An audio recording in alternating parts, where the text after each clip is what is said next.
Hello everyone, this is Sachin Sirohi and today I will discuss about our new education policy. New education policy क्या है और BA, BCom, BSc या other graduation या post graduation में किस तरीके से ये चीज़ें इम्प्लीमेंट की गई हैं। उस चीज़ों को आज मैं बहुत ही आसानी तरीके से आज आपको समझा दूँगा क्योंकि काफ़ी सारे बच्चे ग्रेजुएशंस कर रहे हैं या पोस्ट ग्रेजुएशंस में आने वाले हैं। तो उनके सामने कि क्या सिलेबस है, किस तरीके से ये न्यू एजुकेशन पॉलिसी को इम्प्लीमेंट किया गया है, पेपर्स में मार्किंग का क्राइटेरिया क्या है, कितने स्किल कोर्स हैं, कितने को-करिकुलम हैं, मेजर क्या है, माइनर क्या है, क्रेडिट सिस्टम्स क्या हैं, कितने पे बच्चा पास होता है, कितने पर वो फेल होता है। ये सारे के सारे डाउट्स आज इस एक वीडियो में मैं आज आपको बहुत अच्छे से क्लियर कर दूँ। मैं इसमें आज आपके सामने इस वीडियो में टीसीएस यूनिवर्सिटीज़ की क्या गाइडलाइंस हैं, किस तरीके से उस चीज़ को इम्प्लीमेंट किया गया है, वो आज आपको विद एक-एक चीज़ें बड़े अच्छे से क्लियर करके हम या मैं आपको वो चीज़ें समझा दूँगा। क्या गाइडलाइन है, उसको चलिए देखते हैं, आगे बढ़ते हैं हम।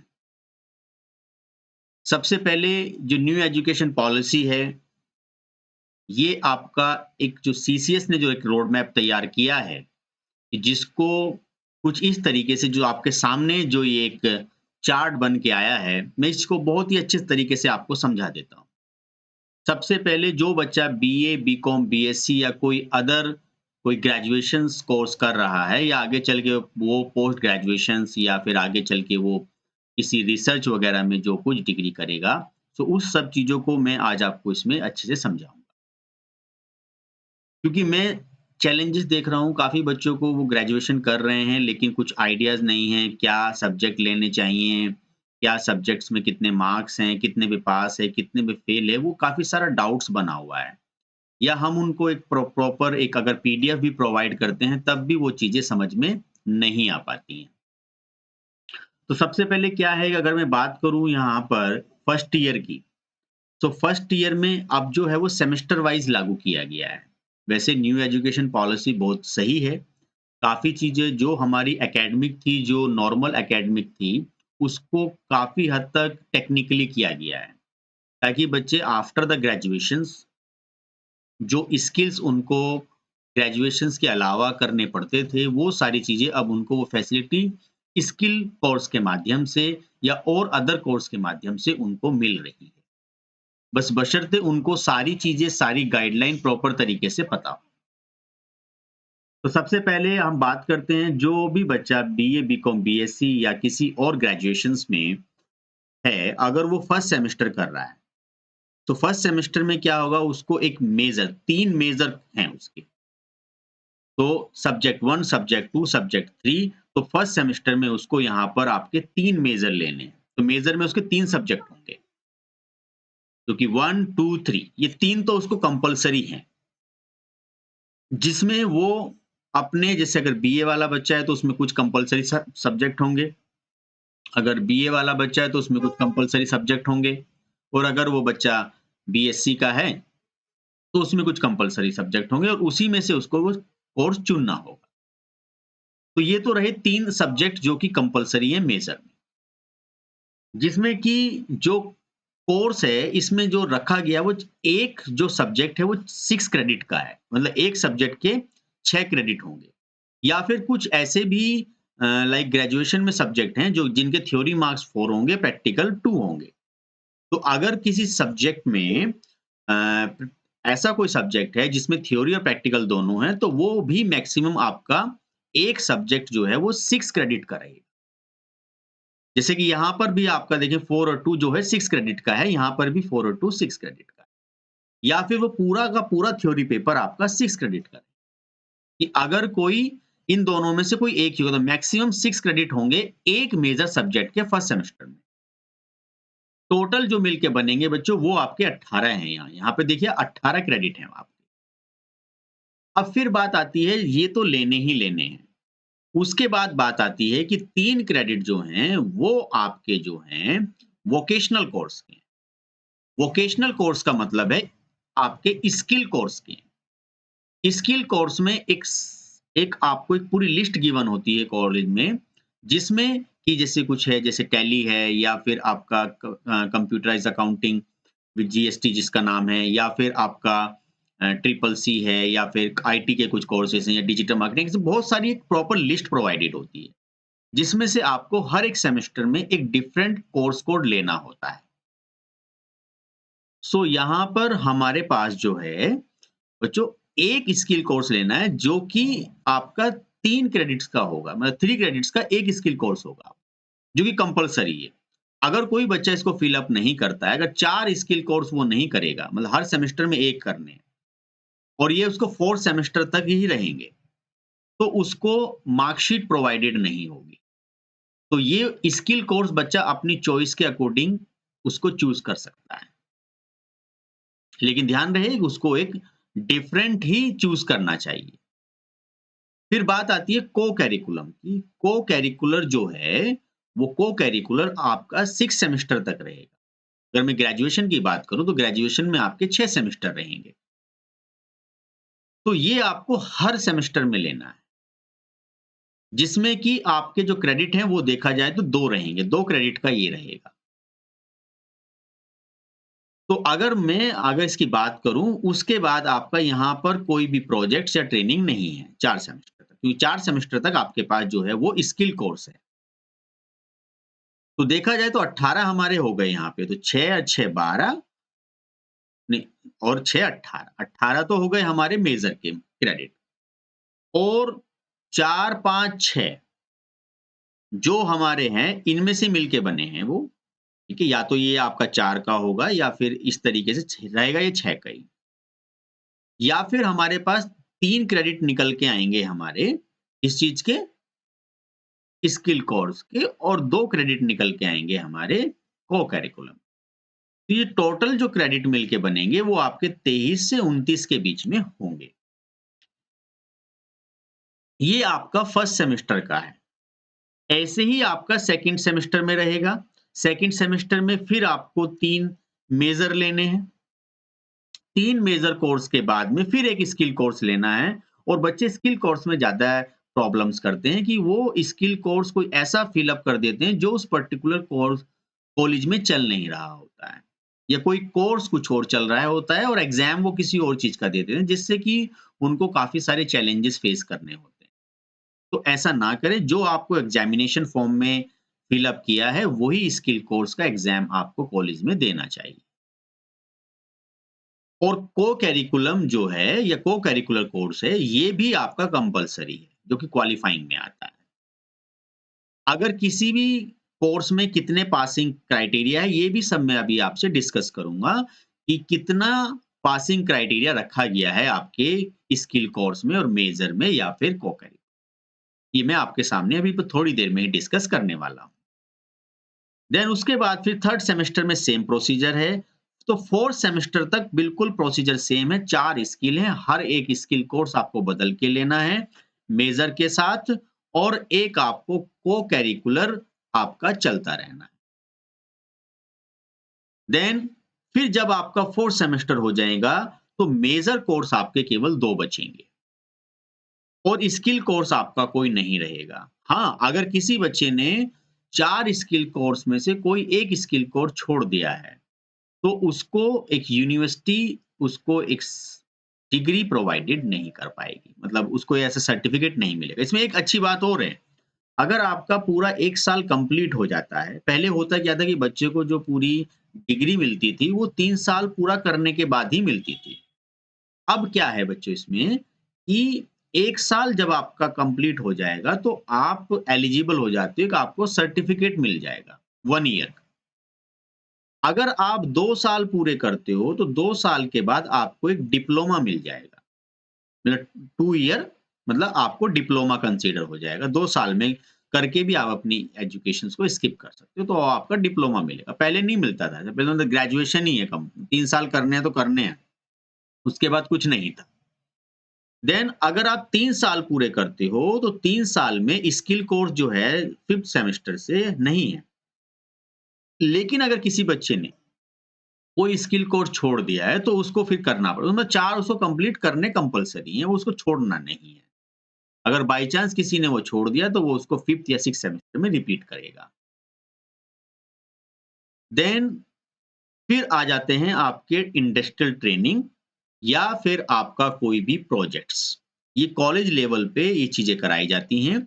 या तो कोई भी प्रोजेक्ट्स या कॉलेज अगर काफ़ी इनिशिएटिव लेता है इस चीज़ में तो कोई इंडस्ट्रियल ट्रेनिंग्स या कोई भी सर्वे प्रोजेक्ट्स यहाँ पे या कोई भी प्रोजेक्ट्स यहाँ पे करा सकता है। वो डिपेंड करता है कॉलेज पे। तो जिसके क्रेडिट आपके 3 होंगे। लेकिन जो आपके मेजर सब्जेक्ट हैं वो आपके 2 रह जाएँगे। तो उनसे रिलेटेड जो है, तो यहाँ पर जो क्रेडिट हैं वो 6-6 नहीं है, यहाँ पे 5 होंगे या किसी के 4 होंगे। तो 2 उसके प्रैक्टिकल में काउंट हो। तो देखा जाए तो यहाँ पे 5 हो सकते हैं या फिर आपके 6 हो सकते हैं। तो इसलिए जो मेजर सब्जेक्ट के जो क्रेडिट रखे हैं या तो 4 हो सकते हैं मैक्सिमम या 5 हो सकते हैं या 6 इससे ज़्यादा 6 से ज़्यादा क्रेडिट नहीं रहेंगे आपके। तो एक बार मैं रिपीट करता हूँ कि अगर आप फर्स्ट सेमेस्टर में हो, फर्स्ट सेमेस्टर के दोनों सेमेस्टर अगर आपने सही से कंप्लीट कर दिए हैं, then you are eligible for the certificate. Then if you complete the 2 year और द 4th सेमेस्टर अगर आपने 4 सेमेस्टर सक्सेसफुली कंप्लीट कर लिए, then you are eligible for the diploma. Then अगर हमने 6 सेमेस्टर एप्लीकेबल या कंप्लीट कर लिए हैं, then we are eligible for the bachelor. जो भी आपकी स्ट्रीम है bachelor of art, bachelor of commerce, bachelor of science. तो कुल मिला के ये आपका एक सिनेरियो है जो आपका ग्रेजुएशंस में इम्प्लीमेंट किया जाता है। इसमें काफ़ी बच्चे कन्फ्यूज़ हैं कि सर को-करिकुलर क्या है या स्किल कोर्स क्या होते हैं? वोकेशनल को ही स्किल कोर्स बोला जाता है या मेजर में क्या है? तो बिल्कुल भी कन्फ्यूज़ नहीं होना। लेकिन अब इन सभी सब्जेक्ट में पासिंग क्राइटेरिया क्या हैं? वो अब चलिए हम डिस्कस कर लेते हैं। आई होप आपको बच्चों बहुत ही अच्छे तरीके से सारी चीज़ें समझ में आ रही होंगी।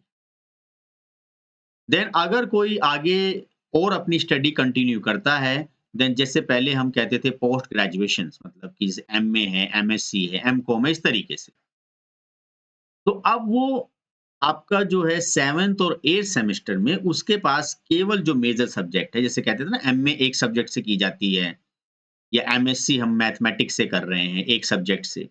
तो अब क्या हुआ कि जो मेजर है, वो 3 देखो पहले क्या हुआ था कि 4 सेमेस्टर तक आपके पास मेजर जो कोर्स है, वो 3 है। पहले जैसे ग्रेजुएशन होती थी बच्चों, तो ग्रेजुएशन में बीए में हम 3 सब्जेक्ट से करते थे, ठीक है? अब वो जो 3 सब्जेक्ट हैं, वो आपके 2 साल तक कंटिन्यू है। 2 साल के बाद अब आपके जो मेजर कोर्स हैं बच्चों, वो 2 रह जाएँगे। और उसके साथ-साथ जो है ना प्रैक्टिकल काम बढ़ेगा दैट मीन्स को-करिकुलर तो है ही, साथ के साथ या तो कोई इंडस्ट्रियल ट्रेनिंग कराई जाएगी या कोई सर्वे कराया जाएगा या फिर अगर सर्वे नहीं है तो जो आपके रेलेवेंट सब्जेक्ट है मेजर में उनसे रिलेटेड आपको प्रोजेक्ट्स कराए जाएँगे। तो ये एक तरीका है। तो पहले कुछ और था, अब कुछ और आया है। तो पहले 3 के 3 मेजर ही चलते थे, बाकी ये को-करिकुलम और स्किल कोर्सेज़ और ये ट्रेनिंग वगैरह ऐसा कुछ पॉसिबिलिटी नहीं थी। कुछ उनसे रिलेटेड ही उनमें प्रैक्टिकल चीज़ें हो हुआ करती थी।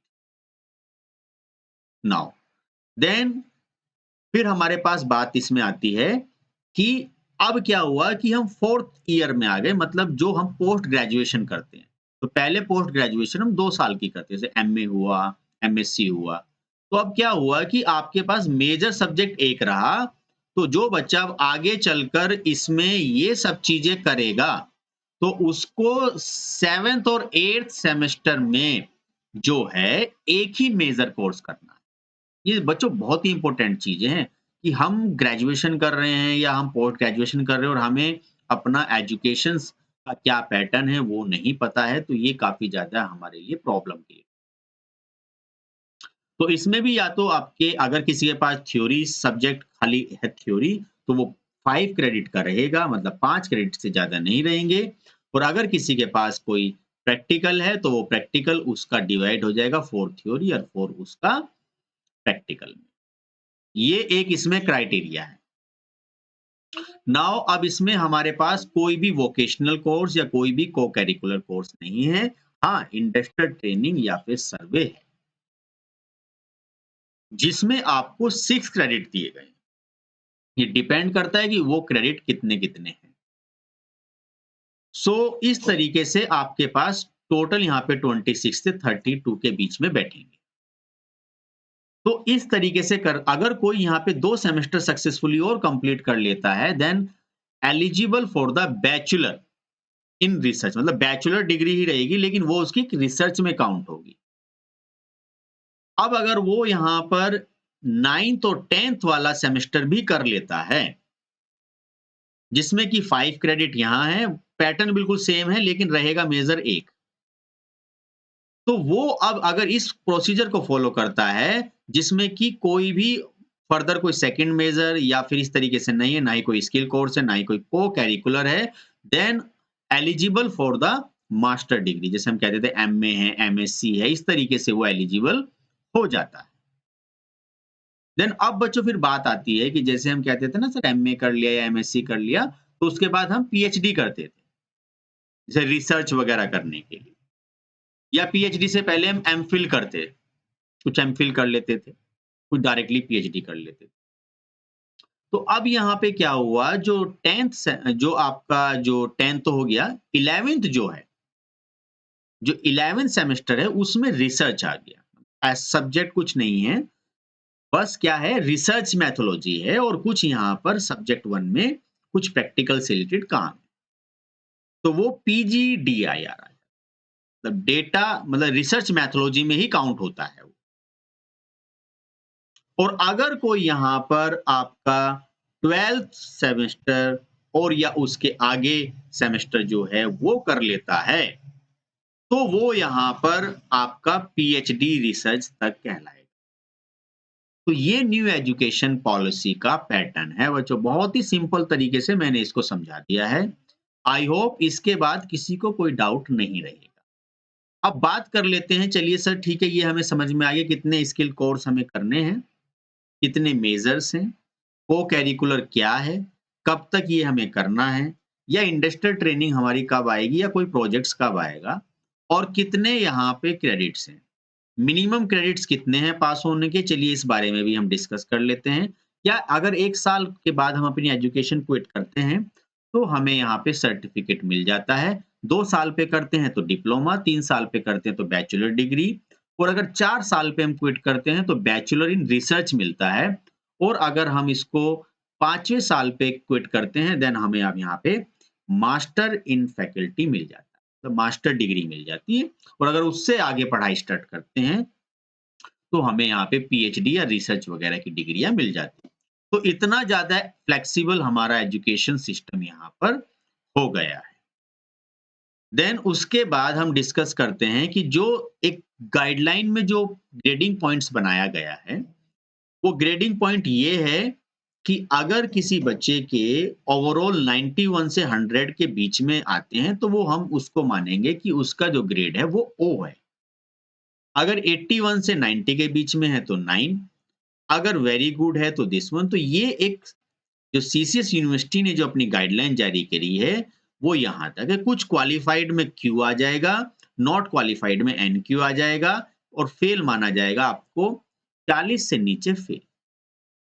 लेकिन ये क्या सब्जेक्ट वाइज इंप्लीमेंटेड है, ये चलिए हम डिस्कस कर लेते हैं, क्योंकि कुछ आपको समझना होगा।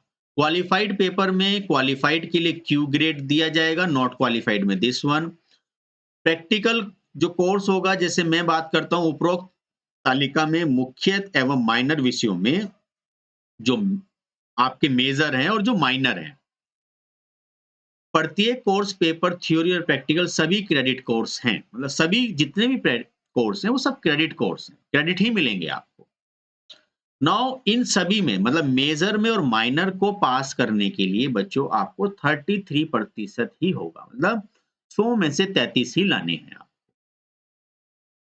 लेकिन 6 सह पाठ्यक्रम कोर्स मतलब को करिकुलर, जो मैंने बताया था आपको अभी, ये वाला को करिकुलर, ये वाला जो अभी डिस्कस किया था बच्चों, ये वाला को करिकुलर, और अभी आप बात करेंगे स्किल कोर्स की। तो जो को करिकुलर कोर्स है तथा तृतीय वर्ष में लघु शोध मेजर प्रोजेक्ट, जो हमारे प्रोजेक्ट्स भी हैं, मतलब ये वाले बच्चों, ये वाले जो प्रोजेक्ट्स भी जो हमें यहाँ पर देखने के लिए मिलेंगे, ये वाले प्रोजेक्ट्स। तो यहाँ पर जो है क्वालिफाइंग जो है बच्चों 33 नहीं है, वो 40% है, मतलब 40% वाला बच्चा पास होगा। अगर वो नंबर जो लेकर आ रहा है को करिकुलर में 40% वो अगर लेके आता है तो वो पास होगा या किसी प्रोजेक्ट्स में। और ये क्या है, ये क्वालिफाइंग सब्जेक्ट है को करिकुलर। इसका ऐसा नहीं है कि एज सच हमें ज्यादा नंबर्स लेके आते हैं तो उसका कोई इफेक्ट, मतलब ये केवल क्वालिफाइंग है, इसको क्वालिफाइंग करना है, इसको को करिकुलर को या फिर जो आपके प्रोजेक्ट्स हैं। ध्यान से देखिए बच्चों, क्योंकि मैंने ये समझा है कि काफी बच्चों को लैक ऑफ इंफॉर्मेशन की वजह से सब चीजें क्लियर नहीं है, और आज इस वीडियो में मैं प्रॉमिस करता हूं आपसे कि सब कुछ बिल्कुल क्लियर तरीके से समझा दूंगा। देन और मुझे कमेंट सेक्शन में बताइएगा कि आपको वीडियो कैसी लगी। देन फिर हम यहाँ पर हम बात कर रहे हैं को करिकुलर की, प्रोजेक्ट्स की, और स्किल कोर्स का भी बच्चों सेम ही है। इसमें भी 40 नंबर वाला ही पास है, लेकिन इसका थोड़ा तरीका अलग है। तो ये तो हमने देखा कि जो हमारा मेजर है, मेजर में और माइनर में 33 नंबर वाला बच्चा पास है, और जो हमारा को करिकुलर है या है, और जो माइनर के जो प्रोजेक्ट्स हैं वो हमारे 40 नंबर वाला बच्चा पास है, 40% वाला। और को करिकुलर और जो प्रोजेक्ट्स हैं वो बच्चों आपके क्वालिफाइंग है। देन उसके बाद फिर बात आती है जो रोजगार परक कोर्स है, मतलब जो वोकेशनल है, जिसको हम स्किल डेवलपमेंट कोर्स बोलते हैं, जिसको हिंदी में कौशल विकास कोर्स भी बोला जाता है। इसमें क्या है कि 4 कौशल विकास कोर्स, मतलब स्किल डेवलपमेंट या वोकेशनल कोर्स ही क्रेडिट कोर्स हैं। इनके भी क्रेडिट आपको मिलेंगे। इनके उत्तीर्णांक भी 40% होंगे, मतलब 40 नंबर आपको लाने हैं। अब इसमें बच्चों को डाउट है कि इंटरनल क्या है, एक्सटर्नल क्या है, वो सब चीजें। तो इसमें होता क्या है कि जो स्किल कोर्स हैं, इसको 2 भागों में डिवाइड किया गया है। इसको 40 नंबर जो रखे गए हैं वो स्किल थ्योरी के, और 60 नंबर जो रखे गए हैं वो स्किल प्रैक्टिकल के। तो यहाँ स्किल प्रैक्टिकल और स्किल थ्योरी 2 चीजें। तो ध्यान रखना कि यहां पर आपके 60 अंकों में से होगा जो कि थ्योरी 40 नंबर की होगी, और जो आपका प्रैक्टिकल है, वो आपका 60 नंबर का रहेगा। इनमें अलग-अलग पास होने की कोई जरूरत नहीं है। दोनों को मिलाकर 40 और 60 नंबर दोनों को मिलाकर 100 बनते हैं। इस 100 में से आपके 40% मार्क्स आने कंपलसरी। मतलब यहाँ 40 नंबर वाला ही पास होगा। तो को करिकुलर में, प्रोजेक्ट्स में और स्किल डेवलपमेंट कोर्स में 40% वाला बच्चा पास होता है, जबकि मेजर और माइनर में 33% वाला बच्चा पास होता है। तो ये आपको इसमें ध्यान रखना है। और एक चीज का बात और कि प्रशिक्षण ट्रेनिंग थ्योरी में अलग-अलग कोई न्यूनतम इतरांक नहीं है। एक बात मैं और क्लियर कर देता हूं बच्चों कि स्किल कोर्स में जो आपका थ्योरी है 40 नंबर का और जो आपका प्रैक्टिकल है 60 नंबर का, उसमें कोई न्यूनतम मार्क्स नहीं है, कोई अलग-अलग पास होने का क्राइटेरिया नहीं है। मतलब ओवरऑल उसमें आपके 40 होने चाहिए। लेकिन हाँ, एक बात है कि अगर मेजर में क्या है, मैं इसके बारे में डिस्कस, समझ में आ गया बच्चों? देखो ध्यान से समझना। स्किल डेवलपमेंट कोर्स में 40 नंबर की थ्योरी, 60 नंबर का प्रैक्टिकल है, और दोनों को मिलाकर ओवरऑल आपके 40% नंबर आने चाहिए। और अगर इनमें अलग-अलग पास होने का भी कोई क्राइटेरिया नहीं है, मतलब ओवरऑल दोनों को मिलाकर पास होना है। तो यहाँ पर 25-75 वाला कोई कॉन्सेप्ट नहीं है। किसमें? आपके स्किल कोर्स में। तो इसमें बच्चे काफी कंफ्यूज करते हैं कि सर 25 नंबर का पेपर होगा, 75 का नहीं। ये 40 और 60 का पेपर है। 40 की थ्योरी, 60 नंबर का प्रैक्टिकल। जो आपका को-करिकुलर है उसमें भी आपको 40 नंबर से ही पास होना है, जो प्रोजेक्ट है उसमें भी 40 नंबर। तो चलिए अब बात कर लेते हैं जो मेजर हमारे सब्जेक्ट हैं, मेजर सब्जेक्ट में कितने नंबर वाला बच्चा पास होता है? तो वोकेशनल कोर्स में फिर ये बताया गया है कि ये जो स्किल डेवलपमेंट कोर्स की जो परीक्षाएँ हैं, ये कॉलेज लेवल पे कराई जाती हैं। कॉलेज इसकी एक डेट शीट जारी करता है और अपने लेवल पे एग्ज़ाम कंडक्ट कराता है और उनके मार्क्स वगैरह यूनिवर्सिटी लेवल पे उनको अपडेट कराता है। नाउ अगर हम बात करते हैं अब यहाँ पर कि सभी विषयों के मुख्य माइनर जो सब्जेक्ट हैं हमारे, थ्योरी या फिर प्रैक्टिकल, अधिकतम 100 नंबर का रहेगा। तो मैं बात कर रहा हूँ जो हमारा मेजर सब्जेक्ट है या माइनर, उसमें से हमें 100 में से देखा जाए तो 25 नंबर का हमारा इंटरनल पेपर होता है। इंटरनल पेपर 25 नंबर का और 75 नंबर का पेपर जो इंटरनल एग्जाम होता है वो कॉलेज कंडक्ट कराएगा। मतलब जो 25 नंबर का बच्चा जो पेपर है वो कॉलेज अपने लेवल पे उस पेपर को कराता है और उनके मार्क्स यूनिवर्सिटी लेवल पे फॉरवर्ड कराता है। और जो 75 अंकों की जो परीक्षाएँ हैं, उसकी परीक्षा आपकी यूनिवर्सिटी लेवल पे एक डेट शीट जारी की जाती है और उस लेवल पे वो परीक्षाएँ की जाती हैं। अब इसमें मैं बात कर लेता हूँ कि कितने नंबर वाला बच्चा पास होता है, जो 25 और 75 वाला जो कॉन्सेप्ट है। इसमें बच्चों को काफ़ी कन्फ्यूज़न रहता है। तो मुख्य एवं माइनर विषयों में अगर मैं बात करूँ जो 25 नंबर का जो पेपर है, इसमें कोई भी न्यूनतम नहीं है। मतलब अगर देखा जाए तो आपके सामने सो परीक्षा में अधिकतम 75 अंकों में से न्यूनतम 25 अंक मतलब जो इंटरनल जो पेपर है उसमें एज़ सच कोई क्राइटेरिया नहीं है। लेकिन जो आपका 75 नंबर वाला जो एक्सटर्नल जो एग्ज़ाम है, उसमें एक न्यूनतम क्राइटेरिया रखा गया है पास होने का मतलब 75 में से आपके 33% मार्क्स आने चाहिए। मतलब 75 में से आपके 25 नंबर आने चाहिए।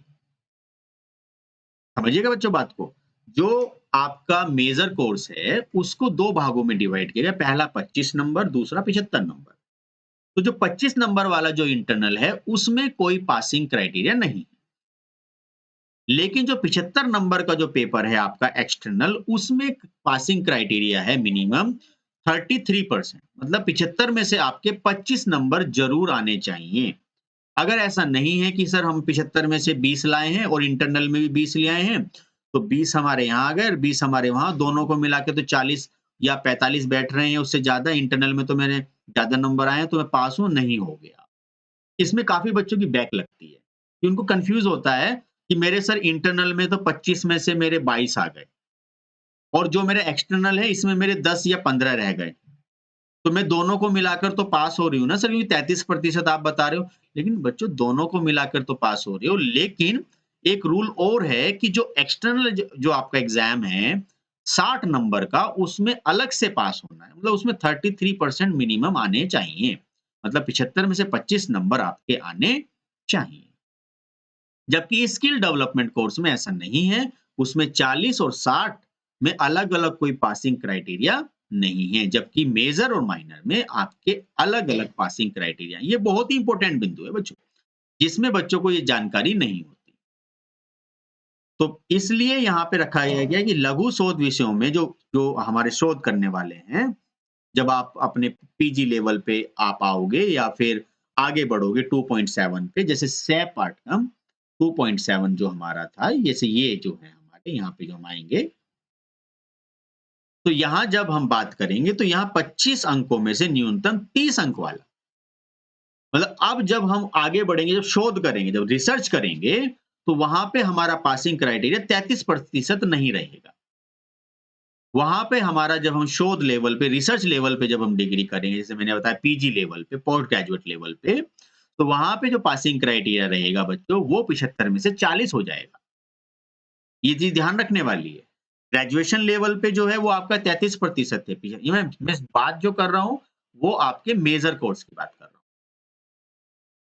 तो 75% में ही क्राइटेरिया रखा गया, तो 75 में वहाँ पे फिर आपको 25 नहीं लाने, फिर वहाँ पे 30 नंबर लाने और 30 में से आपका जो है वो जो बैठ रहा है नंबर का प्रतिशत, वो 40% आपका बैठ रहा है। किसी भी कोर्स पेपर या में कोई न्यूनतम उत्तीर्ण प्रतिशत है। यदि किसी विद्यार्थी को इससे रिलेटेड होता है तो 33 मुख्य एवं माइनर विषयों में से अथवा 40 लघु शोध में से, तो शोध वाले जो रिसर्च वाले जो पेपर हैं उसमें उसको 40% लाने हैं, लेकिन जो नॉर्मल जो आपके मेजर या माइनर सब्जेक्ट है उसमें आपको 33% नंबर ही लाने हैं। और इसमें कोई भी आपको ग्रेस नहीं दिया जाएगा, इस बात को भी आप ध्यान रखना। जो एक्सटर्नल होगा उसमें कोई ग्रेस आपको नहीं दिया जाएगा। आई होप बच्चों आपको बहुत ही अच्छे से सारी चीजें समझ में आ रही हैं, क्योंकि मैं देख रहा हूं कि काफी सारे बच्चे, कई हजार बच्चे मेरे इंटरेक्शंस में आए हैं और मैं कॉलेज लेवल पे सारी चीजें हैंडल कर रहा हूं, और मैं बच्चों में देखता हूं कि उनको लैक ऑफ इंफॉर्मेशन की वजह से काफी सारे उनको चैलेंजेस देखने पड़ते हैं, या किसी ने उनको समझा दिया कि ठीक है सर ये छोटी-मोटी बातें पता चल जाती हैं कि एक एक बात पता चल के दूसरी नहीं चल पाती। सारी चीज़ें मैंने सोचा कि उनको सारी चीज़ें क्यों ना एक प्रॉपर तरीके से समझा दी जाएँ, ताकि वो उनको एक ये जो न्यू एजुकेशन पॉलिसी जो हायर एजुकेशन लेवल पे जो इम्प्लीमेंटेड है, वो उनको बहुत ही सही तरीके से समझ में आ जाए। नाउ फिर बात आती है विद्यार्थी अगर किसी की कोई लाइक इसमें जो सेमेस्टर होंगे वो आपके एक तो होंगे सम और एक होंगे विषम, मतलब ओड और इवन, ठीक है? तो यहाँ पर आपको ये देखना होगा। देन यहाँ पर एक बात इसमें और बताई गई है, विद्यार्थी ने वर्तमान में दोनों सेमेस्टर मिलाकर कुल आवश्यक रिक्वायर्ड क्रेडिट का न्यूनतम 50% क्रेडिट के पेपर थ्योरी प्रैक्टिकल उत्तीर्ण कर लिए हों। तो दोनों सेमेस्टर मिलाकर, मेजर माइनर सब मिलाकर उसके क्या हैं यहाँ पे 50% क्रेडिट के पेपर्स उत्तीर्ण कर लिए हों, जिनमें कोई दशमलव नहीं देखी जाएगी, तो वो उत्तीर्ण समझा जाएगा। तो क्रेडिट्स में जो है वो 50% के क्रेडिट्स में उत्तीर्ण समझा जाएगा, तभी उसको कहते हैं प्रमोशन। नाउ तो कहते हैं ना प्रमोट कर दिया गया, तो विद्यार्थी को वर्तमान विषय में ओड सेमेस्टर से अगले सेमेस्टर इवन में सदैव प्रोन्नत किया जाएगा। मतलब हमेशा, जैसे किसी ने एग्जाम दिया कि सर मैंने ओड सेमेस्टर, ओड का मतलब होता है बच्चों आपका जैसे फर्स्ट सेमेस्टर है, थर्ड सेमेस्टर है, फिफ्थ सेमेस्टर, ये ओड हो गया। सेकंड सेमेस्टर हुआ, फोर्थ सेमेस्टर हुआ, सिक्स सेमेस्टर हो गया, ये आपका इवन हो गया। सो यहाँ पर हमारे पास जो है, सो हमेशा बच्चे को प्रमोट किया जाएगा कि ओड सेमेस्टर, मतलब ओड का मतलब है अगर वो सेमेस्टर 1 में है तो उसको सेमेस्टर 2 में प्रमोट कर दिया जाएगा। चाहे उसका कोई भी परिणाम रहा हो, चाहे वो ओड में किसी सब्जेक्ट में फेल हो, कैसे भी हो, उसको इवन सेमेस्टर में प्रमोट किया जाएगा। वर्तमान सम सेमेस्टर में अगले विषम सेमेस्टर अर्थात वर्तमान वर्ष में अगले वर्ष में जो, लेकिन अगर आप सेकंड सेमेस्टर में हो या फोर्थ सेमेस्टर में हो तो आपको इवन सेमेस्टर में, मतलब फिफ्थ सेमेस्टर में प्रमोट कब किया जाएगा, उसका क्या रूल है।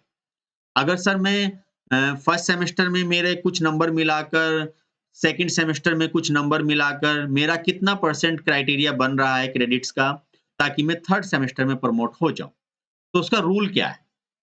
तो विद्यार्थी ने वर्तमान वर्ष दोनों सेमेस्टर मिलाकर, मतलब पहला और दूसरा, मैं दो बात कर लेता हूं कि कुल आवश्यक रिक्वायर्ड क्रेडिट का, मतलब जितने उसने क्रेडिट प्राप्त किए इन दोनों सेमेस्टर में, प्रथम में और द्वितीय में, वो 50% क्रेडिट के पेपर्स थ्योरी और प्रैक्टिकल मिलाकर उत्तीर्ण किए हैं। तो जितने क्रेडिट उसके बन रहे हैं उन क्रेडिट का अगर 50% बनता है, प्लस विद्यार्थी ने वर्तमान वर्ष दोनों सेमेस्टर के मेजर विषयों, मतलब जो मेजर जो कोर्स हैं आपके, 3 मुख्य विषय जो मैंने बताया, 3 मेजर कोर्स जो थे हमारे, वह द्वितीय वर्ष में 2 मुख्य विषय, जो मैंने बताया दूसरे साल में 2 मुख्य थे ना हमारे, तीसरे साल में सॉरी, कि सभी पेपर थ्योरी एवं प्रैक्टिकल मिलाकर के कुल क्रेडिट का, मतलब जो मेजर कोर्स थे आपके मेजर माइनर, उनका जो क्रेडिट आपको प्राप्त हुए वो 50% हैं। तो 50% के क्रेडिट केवल जो कैलकुलेट होंगे वो विदाउट दशमलव होंगे, मतलब decimal portion will not be calculated. So उसमें क्या होगा, उस बच्चे को आगे प्रमोट कर दिया जाए। तो कहने का मतलब ये है बच्चों, फर्स्ट सेमेस्टर में तुम्हारा कुछ भी हो, या थर्ड में कुछ भी हो, या फिफ्थ में, आपको हमेशा अगले सेमेस्टर में प्रमोट किया जाएगा। लेकिन जब आप इवन सेमेस्टर में होगे, इवन सेमेस्टर से आपको ऑड सेमेस्टर मतलब सेकंड सेमेस्टर से थर्ड में और या फिर आपको फोर्थ सेमेस्टर से फिफ्थ में आपको तभी प्रमोट किया जाएगा जब आपके मेजर या माइनर सब्जेक्टों के क्रेडिट्स का जो स्कोर्स होगा वो आपका 50% होगा। ये बहुत ही इंपॉर्टेंट जानकारी है जो मैंने आपको इसमें बताई है। नाउ फिर बात करते हैं इम्प्रूवमेंट का क्या चक्कर है। तो देखा जाए तो द्वितीय वर्ष में तृतीय वर्ष में प्रोन्नत के लिए प्रथम वर्ष के आवश्यक इस रिक्वायर्ड कितने हैं भाई 46 क्रेडिट के सभी मतलब 46 क्रेडिट आपके आए। तो ये आपका होना चाहिए।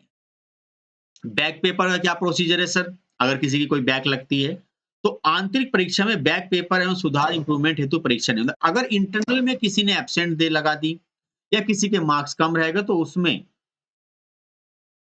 कोई भी आपका इंप्रूवमेंट का कोई कॉन्सेप्ट नहीं है। केवल पूर्ण सेमेस्टर को बैक परीक्षा के रूप में दोबारा देने की स्थिति में विश्वविद्यालय परीक्षा के साथ आंतरिक मूल्यांकन भी किया जा सकता है। लेकिन अगर उसका सेमेस्टर बैक लग जाती है मतलब वो पूरा सेमेस्टर बैक में आ जाता है मतलब उसने कुछ किया ही नहीं वो बैक लग गई उसकी पूरे सेमेस्टर की दोबारा करना होगा तो उसको उन मुख्य पेपर के साथ वो अपनी इंटरनल का पेपर दे सकता है। लेकिन एक विद्यार्थी 2 पूर्ण सेमेस्टर की संपूर्ण परीक्षाएं एक साथ नहीं दे सकते। लेकिन इसमें एक क्लू और है कि एक स्टूडेंट क्या है 2 पूर्ण सेमेस्टर की मतलब अगर उसका एक सेमेस्टर बैक लग गया है तो वो चाहता है अगला नहीं फिर उसको वो सेमेस्टर दोबारा तो 2 सेमेस्टर की संपूर्ण परीक्षा है वो नहीं दे सकते। सपोज सर हमारा फर्स्ट सेमेस्टर में बैक लग गई तो हम सेकंड में आ गए सेकंड में बैक लग गई तो अब हमें क्या किया जाएगा कि हमें 2 सेमेस्टर की परीक्षाएं देने नहीं दी जाएंगी कि आपकी सेमेस्टर बैक लगी है तो आप पहले इसी सेमेस्टर को क्लियर करें तब आप अगले सेमेस्टर में आओगे। तो ये इसमें एक बच्चों बहुत ही इंपॉर्टेंट रूल है जो काफी बच्चों के साथ अभी चैलेंजेस आए थे उनको ये बात नहीं पता। कोई भी चीज बच्चों आपको अपनी एजुकेशन से जो रिलेटेड है बड़े ध्यान से समझना चाहिए क्योंकि तभी हमारे अंदर कॉन्फिडेंस बिल्डअप होता है क्योंकि लैक ऑफ इंफॉर्मेशन की वजह से हम चीजें कर रहे हैं और हम सही से एक्सप्लेन नहीं कर पाते that is also part of the education we should have a capable we should have a lot of information regarding to the our education policy and what is the like benefits of this education policy क्या इसमें है तो तब आपको ये चीजें पता चलेंगी तो आपके लिए काफी सारी बेनिफिशियल्स रहेंगी। तो विद्यार्थी को बैक पेपर में सुधार इंप्रूवमेंट की सुविधा सम विषम सेमेस्टर के पेपर के लिए सम देखो अगर सम सेमेस्टर है तो उसकी बैक आपको मतलब इवन सेमेस्टर की बैक इवन सेमेस्टर में दी जाएगी और आपकी सम मतलब इवन मतलब सम विषम मतलब ओड सेमेस्टर की बैक आपको ओड में दी जाएगी। कहने का मतलब ये अगर आपकी फर्स्ट सेमेस्टर का कोई पेपर में बैक आ गई है तो वो आपको थर्ड सेमेस्टर में देनी हो। अगर सेकंड सेमेस्टर में कोई आपकी बैक है तो वो आपको फोर्थ सेमेस्टर में देनी। तो इसलिए इवन की बैक इवन सेमेस्टर में ऑड सेमेस्टर की बैक बच्चों ऑड सेमेस्टर में आपको देनी होगी। देन विद्यार्थी को बैक पेपर में सुधार इंप्रूवमेंट हेतु परीक्षा के लिए कोर्स पेपर अथवा उसका पाठ्यक्रम सिलेबस वही होगा जो वर्तमान अच्छा इसमें कोई बदलाव नहीं होगा कि सर हमारी बैक आ गई और हमें थर्ड सेमेस्टर में देना है तो हमें क्या नया पढ़ना होगा नहीं पेपर उसका वही रहेगा। एक इसमें लास्ट पॉइंट और आपको बताता हूं कि विद्यार्थी पेपर अथवा सुधार इंप्रूवमेंट हेतु किसी भी कोर्स पेपर की विश्वविद्यालय परीक्षा काल बाधित ना हो तक चाहे किसी भी बार दे सकता है। मतलब वो अपने ऊपर डिपेंड है कि वो फर्स्ट इवन सेमेस्टर प्रथम सेमेस्टर की बैक थर्ड में देना चाहता है या फिफ्थ में देना चाहता है किंतु वह व्यवस्था वर्तमान वर्ष में केवल 1 वर्ष पहले के पेपर्स के लिए ही उपलब्ध है। 1 साल के अंदर उसको ये ध्यान रखना है 1 साल के अंदर उसको ये दे देना है। ऐसा नहीं है कि वो ज्यादा टाइम पीरियड इसका एक्सटेंड करेगा तो उसमें उसको प्रॉब्लम्स आएंगे। काल अवधि क्या है सर अब होता क्या है जैसे हम ग्रेजुएशन पहले करते थे जैसे बीए था तो 3 साल की डिग्री थी तो उसको 6 साल में हम कर सकते थे मैक्सिमम। अगर कोई बीटेक करता था पहले 4 साल तो खैर बीटेक का तो अलग क्राइटेरिया है। अगर कोई बीकॉम करता था तो बीकॉम अगर 3 साल की है तो 6 साल में कर सकता था। तो अब हम यही जानना चाहते हैं कि अगर किसी बच्चे ने कोई 1 साल कोई डिग्री की और किसी कारणवश वो बीच में अपनी एजुकेशन कंटिन्यू नहीं कर पाया और वो 2 साल बाद फिर अपनी एजुकेशन कंटिन्यू करना चाहता है, तो क्या उसको वो जो ग्रेजुएशन उसने 1 साल करके छोड़ी थी, वहीं से करनी होगी या उसको स्टार्टिंग से करनी होगी? तो इस बात में भी काफ़ी क्वेश्चन्स मेरे सामने बच्चों के आए। तो किसी भी 1 वर्ष को पूरा करने की अधिकतम अवधि 3 वर्ष होगी। मतलब अगर 1 साल का कोई सर्टिफ़िकेट कोर्स आप कर रहे हो, मतलब 1 साल आपने पढ़ाई करी है, तो उस 1 साल को अगर आप 3 साल में मैक्सिमम पूरा कर सकते हो। देखा जाए, तो जो आपको 1 साल कंप्लीट करने पर जो सर्टिफ़िकेट कोर्स मिल रहा था, वो उसकी मैक्सिमम अवधि 3 साल है। मतलब किसी ने 1 सेमेस्टर कर लिया, बैक आ गई फिर दूसरा सेमेस्टर कर लिया, बैक आ गई। वो इस तरीके से ईयर बैक देता जा रहा है। या किसी ने कोई पढ़ाई बीच में छोड़ दी, फिर दोबारा कंटिन्यू करी, तो वो क्या कर सकता है मैक्सिमम 1 साल को 3 साल तक लेके जा सकता है, उसके आगे नहीं। देन यदि विद्यार्थी सततता में तीनों वर्ष की पढ़ाई करता है, तो उसको अधिकतम 9 वर्ष मिलेंगे। मतलब अब आप पहले क्या था कि 3 साल की जो बैचलर डिग्री थी, वो 6 साल में करनी होती थी मैक्सिमम। अब देखो कितना अच्छा बच्चों हमारे सामने हो गया है कि जो हमारे पास जो 3 साल की जो पढ़ाई है, अब हम उसको मैक्सिमम 9 साल में पूरा कर सकते हैं। मतलब आपने 2 साल डिप्लोमा कर लिया, अब फिर सडनली 1-2 साल किसी की कोई शादी हो गई, कोई हेल्थ इश्यूज़ आ गया, कोई फर्दर कोई फाइनेंशियल प्रॉब्लम या और कोई सर्टेन प्रॉब्लम्स आ गई, जिस वजह से वो अपनी एजुकेशंस को कंटिन्यू नहीं कर पाया, तो वो क्या कर सकता है, अगर 1 साल उसने पढ़ाई करी, तो 1 साल का सर्टिफिकेट लेके अपनी एजुकेशन स्टॉप कर सकता है। 2 साल अगर उसने पढ़ाई करी, तो 2 साल सर्टिफिकेट लेके वो स्टॉप कर सकता है। अब सडनली उसने 2 साल बाद एजुकेशन कंटिन्यू करनी चाहिए, तो कर सकता है। क्योंकि जो मैक्सिमम जो ग्रेजुएशन का जो टाइम रखा गया है, अगर 3 साल है, तो 9 साल में कर सकता है। तो किंतु यदि विद्यार्थी किसी 1 वर्ष का सर्टिफिकेट डिप्लोमा लेकर चला जाता है, तो वो बाकी के वर्षों की पढ़ाई दोबारा शुरू करने के लिए कभी भी वो वापस आ सकता है, सबसे अच्छी बात। और उसे आगे के वर्षों की पढ़ाई पूरा करने के लिए 3 वर्ष प्रति 1 वर्ष की पढ़ाई के लिए मिलेंगे। मतलब 1 वर्ष की पढ़ाई को आप 3 साल में पूरा कर सकते हो। तो इस तरीके से 3 साल की पढ़ाई आप 9 साल में पूरी कर सकते हो। तो कितना अच्छा आपके लिए हो गया जो पहले 6 साल था। ये भी इसमें बहुत अच्छा रहा।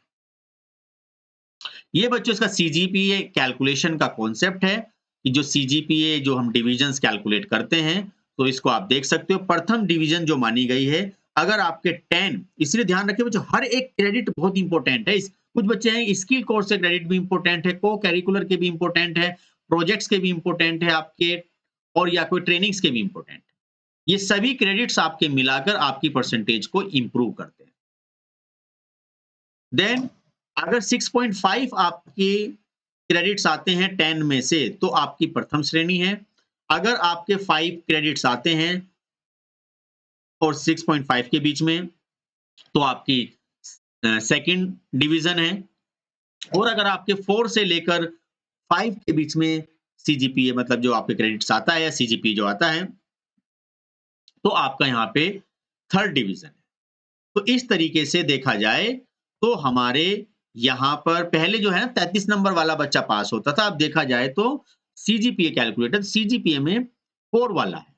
तो मतलब 10 आउट ऑफ 4 के बीच में 4 से कम आपके क्रेडिट नहीं होने चाहिए। मतलब ये इसका सीजीपीए होता है सारे हमारे जो क्रेडिट्स होते हैं उनको कैलकुलेट करने के बाद।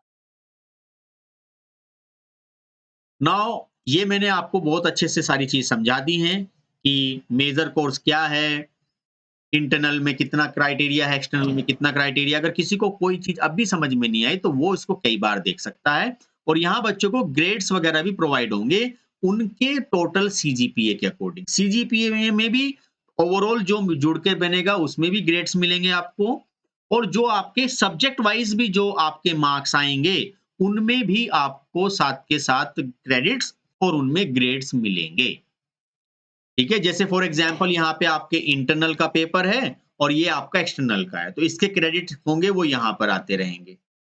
जैसे मेजर के हैं, मेजर आता जा रहा है, तो मेजर के आपके क्रेडिट यहाँ पे लिखे जाएँगे। देन फिर आपके यहाँ पे उसके इंटरनल मार्क्स भी होंगे, देन उसके एक्सटर्नल मार्क्स भी होंगे। टोटल आपका ये बन के आएगा 58 या 92। उसके सामने उनके ग्रेड भी आएँगे लिखे हुए और किस ग्रेड के कितने पॉइंट बनते हैं ये भी लिखे आएँगे आपकी मार्कशीट पर और उन पॉइंट्स की कितनी वैल्यू है ये भी लिखी हुई आएगी आप और यहाँ पे देखा जाएगा आपका क्वालिफाइंग है को करिकुलर, तो क्वालिफाइंग में भी उसके कुछ ना कुछ मार्क्स आए होंगे। अच्छे मार्क्स लेके आओगे तो अच्छे आएँगे। लेकिन इसमें क्रेडिट स्कोर जो है वो 2 ही है, चाहे आप मार्क्स कितने भी लेकर आ जाइए, तो अच्छे मार्क्स लाओगे तो आपकी मार्कशीट में अच्छा रहेगा, तो ये क्वालिफाइंग रहेगा। देन फिर आपका रहेगा इसमें वोकेशनल कोर्स जो कि आपका स्किल कोर्स है, जिसके क्रेडिट आपके 3 रहेंगे और आपके 40 नंबर का थ्योरी और 60 नंबर का प्रैक्टिकल। अगर इसमें आप अच्छे नंबर लाते हो 87 तक, तो इसमें भी आपको ग्रेड्स और वो सारी वैल्यूज़ मिलेंगी। पहले क्या होता था, स्किल कोर्स बच्चों को अलग से करने होते थे, जो कि उनको काफ़ी कॉस्टली पड़ते थे। काफ़ी सारे कॉलेजेस अच्छा कर रहे हैं कि वो काफ़ी सारे इंडस्ट्री पार्टनर्स के साथ एमओयू साइन करके और अपने कॉलेज लेवल पे ही कम फीस में ये सारी फैसिलिटीज़ प्रोवाइड कर रहे हैं।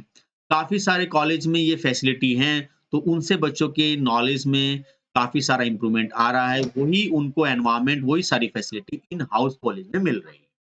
और लेकिन काफ़ी सारे कॉलेज इस चीज़ पे ज़्यादा ध्यान भी नहीं दे पा रहे हैं कि क्योंकि स्किल कोर्स से वो चीज़ें काफ़ी सारी इम्प्रूव बच्चों की होती हैं, जो टेक्निकली आजकल डिमांड है, जो गवर्नमेंट का जो मेन इनिशिएटिव है कि बच्चों को ग्रेजुएशन के साथ-साथ स्किल ओरिएंटेड बनाना। इसी वजह से ये जो हमारी नॉर्मल जो एकेडमिक थी, जैसे बीए, बीकॉम, बीएससी, इसको टेक्निकली बनाने के लिए ये स्किल कोर्सेज़ एनहांस किए गए हैं या ट्रेनिंग्स या आपके ये जो ट्रेनिंग्स हैं प्रोजेक्ट से ये लगाए गए हैं, ताकि बच्चों को एक तरीके से थ्योरी नॉलेज ही ना मिले, ताकि उनको प्रैक्टिकल नॉलेज भी।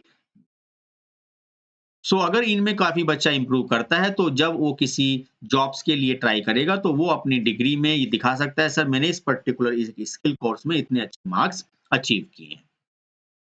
तो आई होप आपको ये सारी चीज़ें बच्चों बहुत ही अच्छे से समझ में आ गई हैं। सीजीपीए कैसे निकालते हैं, उसका पूरा प्रॉपर एक ये है हमारा फर्स्ट सेमेस्टर में कितने क्रेडिट्स पे कितना है, सेकंड में कितना, थर्ड में कितना, फोर्थ में कितना, तो सारे क्रेडिट्स मिलाकर इस तरीके से आप प्रॉपर उनको कैलकुलेट कर सकते हो। इस फॉर्मूले को आप नोट डाउन कर लीजिएगा और प्रॉपर तरीके से कैसे ग्रेड पॉइंट और क्रेडिट्स को मल्टीप्लाई करके हम इसको निकालते हैं। तो कितना था हमारा, ये पॉइंट्स आ गए और देन इसको हम अपने क्रेडिट से मल्टीप्लाई कर लें।